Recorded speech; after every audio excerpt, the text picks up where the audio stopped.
August 9th Friday నాడు కోల్కతాలోని RG కర్ medical college and hospital seminar హాల్లో ఆన్ డ్యూటీలో ఉన్న ఒక female post graduate trainee doctor యొక్క సెమీ న్యూడ్ డెడ్ బాడీ కనిపించింది. అసలు ఏం జరిగింది డీటెయిల్స్లోకి వెళ్తే ఆగస్ట్ 8th థర్స్డే నాడు అది అరౌండ్ 2 AM తన మిగిలిన కొలీగ్స్తో కలిసి డిన్నర్ కంప్లీట్ చేసుకుంది. మిగిలిన కొలీగ్స్ అందరూ డిన్నర్ కంప్లీట్ అవ్వగానే అక్కడి నుంచి వెళ్ళిపోయారు.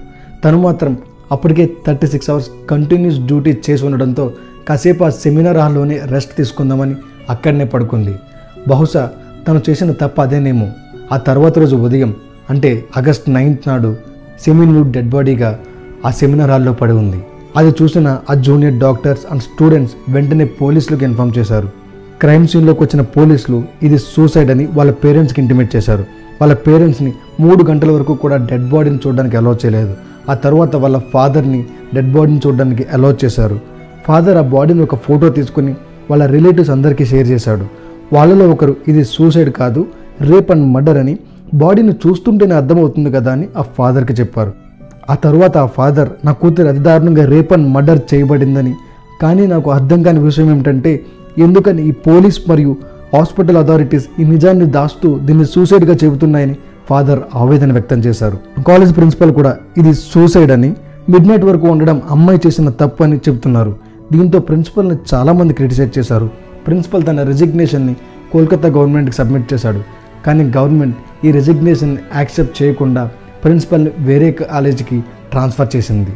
అమ్మాయి బాడీ పోస్ట్ మార్టం జరిగిన తర్వాత వచ్చిన డీటెయిల్స్ ఏంటంటే అమ్మాయి సెక్షువల్లీ అసాల్టెడ్ అండ్ మర్డర్డ్ అని, ఇది సూసైడ్ కానే కాదని. ఈ కేసు తాలా పోలీస్ స్టేషన్లో రిజిస్టర్ అయింది. 4 pages పోస్ట్ మార్టం రిపోర్ట్లో అమ్మాయి యొక్క కళ్ళు నుంచి, నోరు నుంచి, ప్రైవేట్ పార్ట్స్ నుంచి బ్లడ్ బ్లీడింగ్ అయిందని, తన face, nails, belly, left leg, neck, right hand, ring finger, lips వీటన్నింటి మీద ఇంజురీస్ అయి ఉన్నాయని రిపోర్ట్లో పేర్కొనడం జరిగింది. కోల్కతా పోలీస్ సీనియర్ ఆఫీసర్ ఈ క్రైమ్ 3 AM నుంచి 6 AM మధ్యలో జరిగిందని చెప్పాడు. ఫైనల్ రిపోర్ట్లో విక్టిమ్ యొక్క కళ్ళలో గ్లాసు ముక్కలు విరిగిపోయి గుచ్చుకుని ఉన్నట్టు, విక్టిమ్కి ఊపిరాడకుండా తన ముక్కు గొంతు నొక్కి చంపనట్టు పేర్కొన్నారు.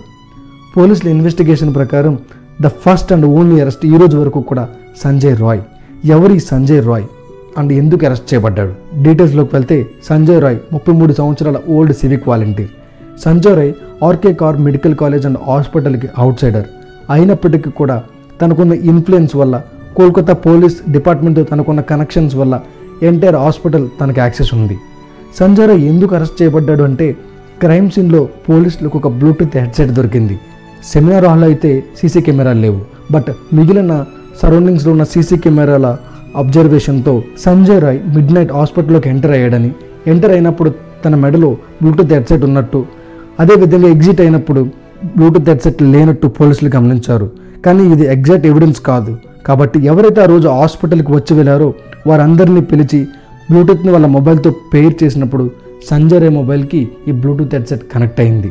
డీటెయిల్ ఇన్వెస్టిగేషన్లో తెలిసింది సంజయ్ రాయ్ ఇన్సిడెంట్ జరిగిన తర్వాత తన ప్లేస్కి వెళ్ళి బటన్ని వాష్ చేసుకుని ఎవిడెన్స్ని మాయం చేసేటనుకుని పడుకున్నాడని.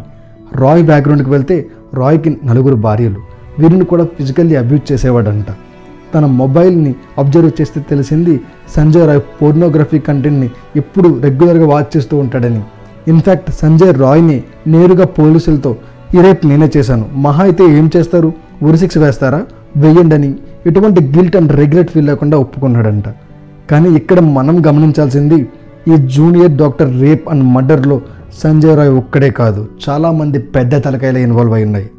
ఎందుకంటే పోలీసులు ఫస్ట్ ఇది రేప్ కాదు సూసైడ్ అని, హాస్పిటల్ అథారిటీస్ కూడా ఎక్కడైతే ఆ కేసు జరిగిందో కేసు కంప్లీట్ అవ్వకుండానే ఆ సెమినార్ హాల్ నియర్ దగ్గరలోనే రినోవేషన్ వర్క్స్ మొదలుపెట్టారు. ఇది ఎవిడెన్స్ని మాయం చేసే పనులే కదా. సరే, ఇవన్నీ బేస్లెస్ అనుకుని పక్కన పెడదాం.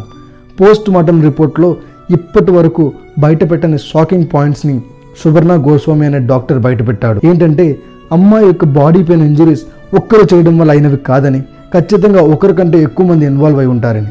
ఇంకొక షాకింగ్ పాయింట్ ఏంటంటే అమ్మాయి యొక్క వజైనాలో 151 grams థిక్ ఫ్లూయిడ్, అది సెమన్ అని. ఒక మనిషికి మహా అయితే 10 to 15 grams సెమన్ వస్తుందని, ఇది ఖచ్చితంగా గ్యాంగ్ రేప్ అని ఆయన చెప్పడం జరిగింది. ప్రస్తుతం ఈ కేసు CBIకి అప్పగించడం జరిగింది. ఇక వేచి చూడాల్సి ఉంటుంది ఏం జరుగుతుందని.